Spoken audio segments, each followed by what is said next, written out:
they do explore some, if not alternatives to the Enlightenment mode of domination, they do explore some possibilities that still exist for us that are not totally subsumed by that mode of domination. And they focus on art and memory. Around page 25, I'm going to read you a small section here. The urge to rescue the past as something living, instead of using it as the material of progress, has been satisfied only in art. Okay, so notice there, it's not to use the past, but to rescue the past as something living. That's a nice phrase, I think. Has been satisfied only in art, in which even history, as a representation of past life, is included.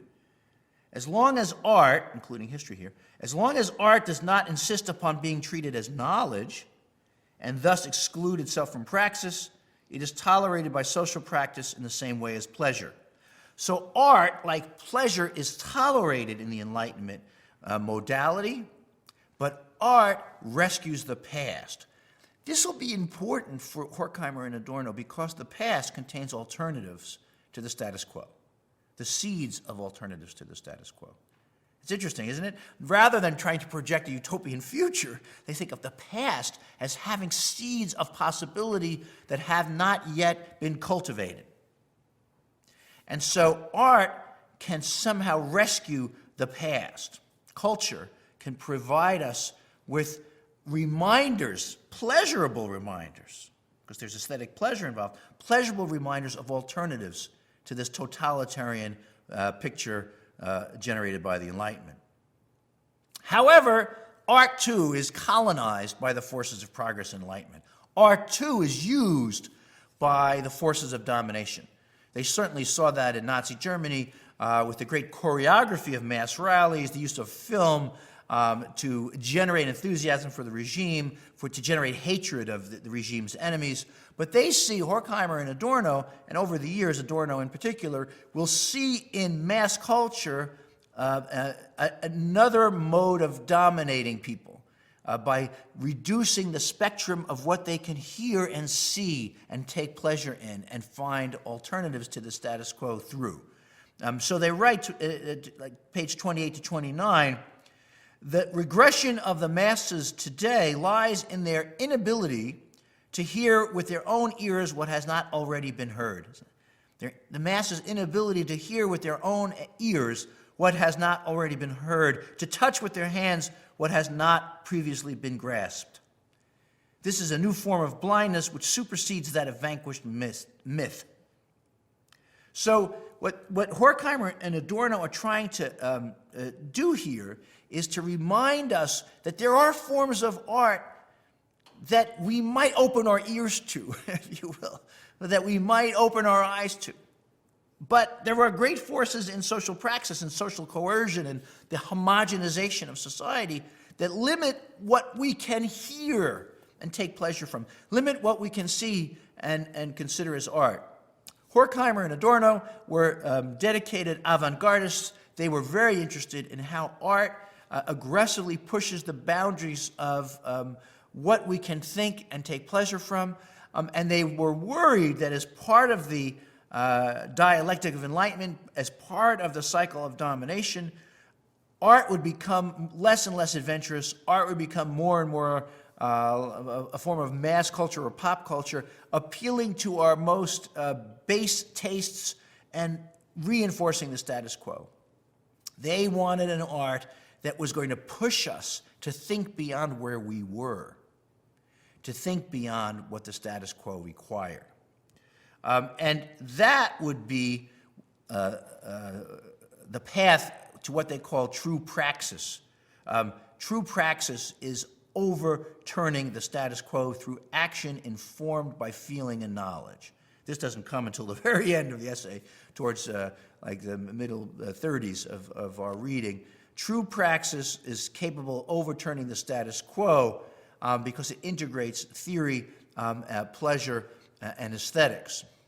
So they are wary that aesthetics is being, or art, music is being dumbed down into something that everybody can sing and tap their feet to. And they worry that that will close the door of art off as well.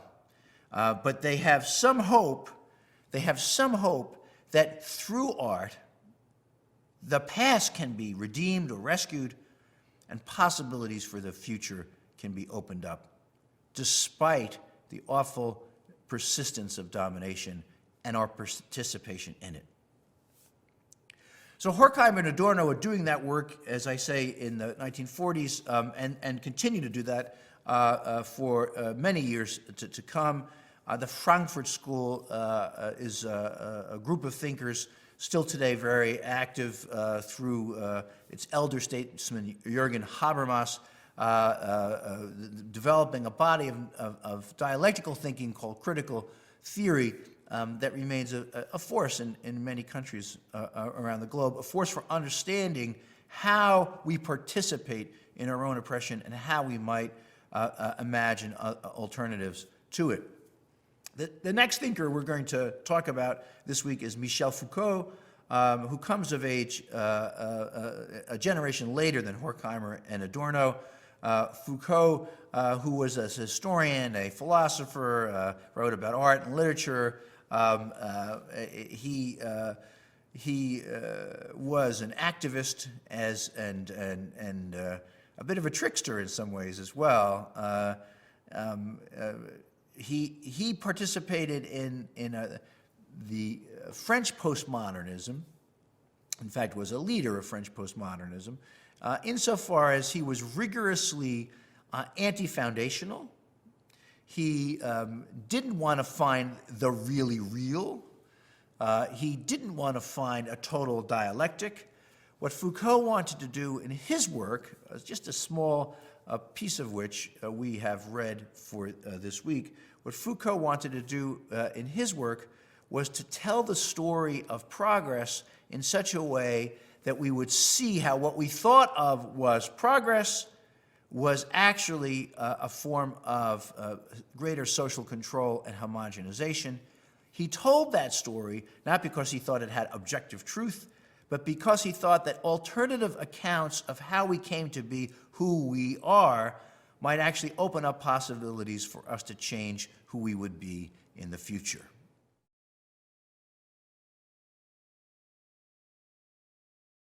So we have read something for this week from Michel Foucault's great work on the mental asylums and mental hospitals, which was called Madness and Civilization.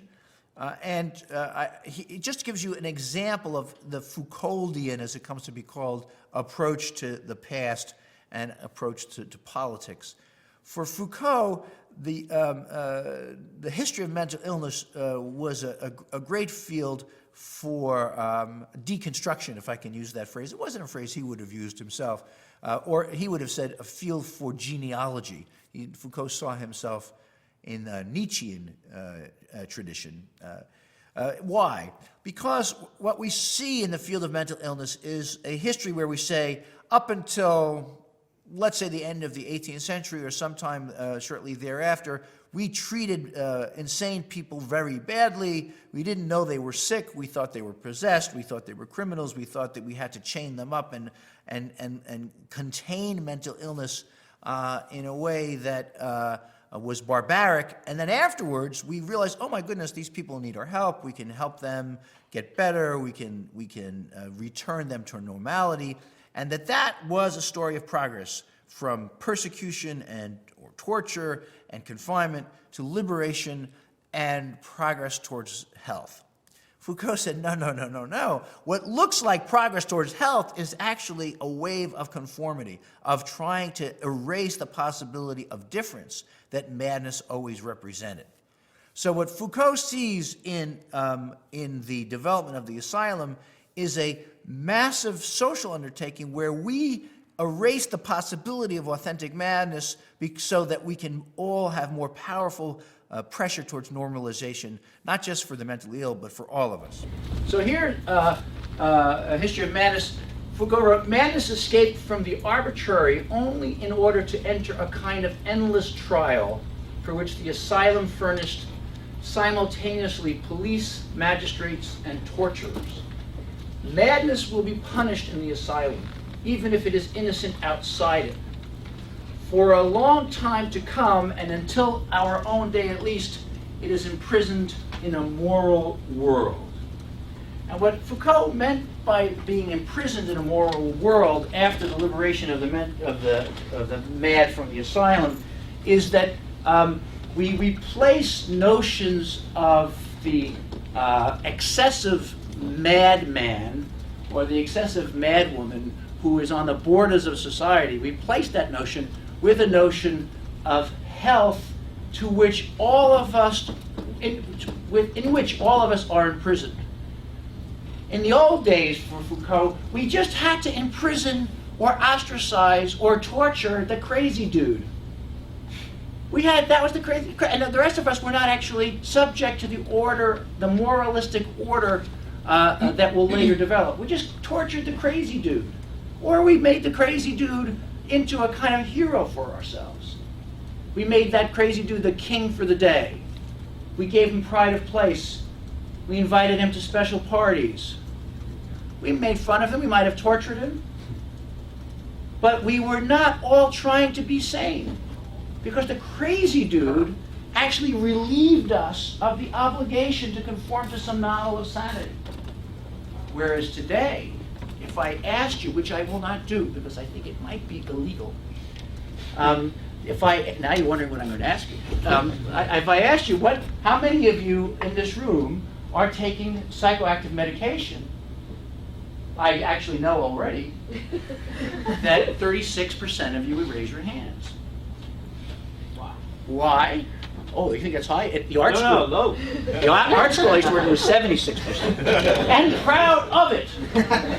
Because it was a sign that the parents of all these artists were actually trying to make them into into healthy people. And that's the moral of Foucault's History of Madness, is that yes, you liberate the patient so that the patient can be normal. So that if you need to study, there's a pill for that. If you want to have sex, there's a pill for that. If you don't want to have less sex, there's a pill for that. If you can't read very much, there's a pill for that. And all of that is so much kinder than torturing the mad dude. So much nicer. It's so much kinder. So, just to give you an example from the reading, Foucault writes that the asylum no longer punished the madman's guilt. It is true, it didn't see the madman as guilty, but it organized the guilt of the madman and then organized all of the guilt of society, making all of us subject to the pressures of psychologization. That the asylum used to be the place where people were confined, and sometimes folks went to watch them and look at them like you look at animals in a zoo, but you would look at them because they were living in an alternative reality. And what happens, Foucault says, is that alternative reality is closed off. And instead, the only reality is the reality of normalization. And that means the increase in the power to homogenize, to flatten out society. This is Foucault. We should admit rather that power produces knowledge, and not simply by encouraging it because it serves power or by applying it because it is useful. In other words, Foucault doesn't want to be instrumentalist. That power and knowledge directly imply one another. That there is no power relation without the correlative constitution of a field of knowledge, nor any knowledge that does not presuppose and constitute at the same time power relations. What Foucault is articulating here is the way in which every discourse presupposes and contributes to the dispersal, but more often the concentration of power, that is, the capacity to produce even more effects. Where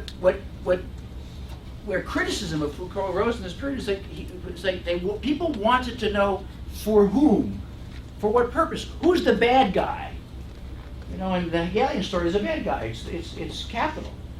Or in the Marxist story, it's the bad guy. It's capital. In the anti-colonial story, there's a bad guy. It's the colonial powers, right? In the anti-racist story, there's a bad guy. There's racism. In Foucault, you say, well, who's the bad guy? Who's the servant? And it seems sometimes the bad guy, if I can put it that way, is conformity, or there's these forces of more and more restraint and convention. But Foucault really avoids that trope, because I think for Foucault it's so important that this is a system without an author. And that comes out of the language-oriented theory of which he's a part. There is no subject behind this development. It's happening all by itself, which is its own spooky, uncanny thing, because you don't know who to attack to change it, or who to ally yourself with to change it. This is an example from 148 in the reading I have assigned. The asylum is a religious domain without religion, a domain of pure morality, of ethical uniformity. Now the asylum must represent the great continuity of social morality, the values of family and work, all the acknowledged virtues now reign in the asylum. So in the 19th century, the asylum becomes a model place for bourgeois morality. And then we all have to conform even more closely to bourgeois morality to show that we're not insane.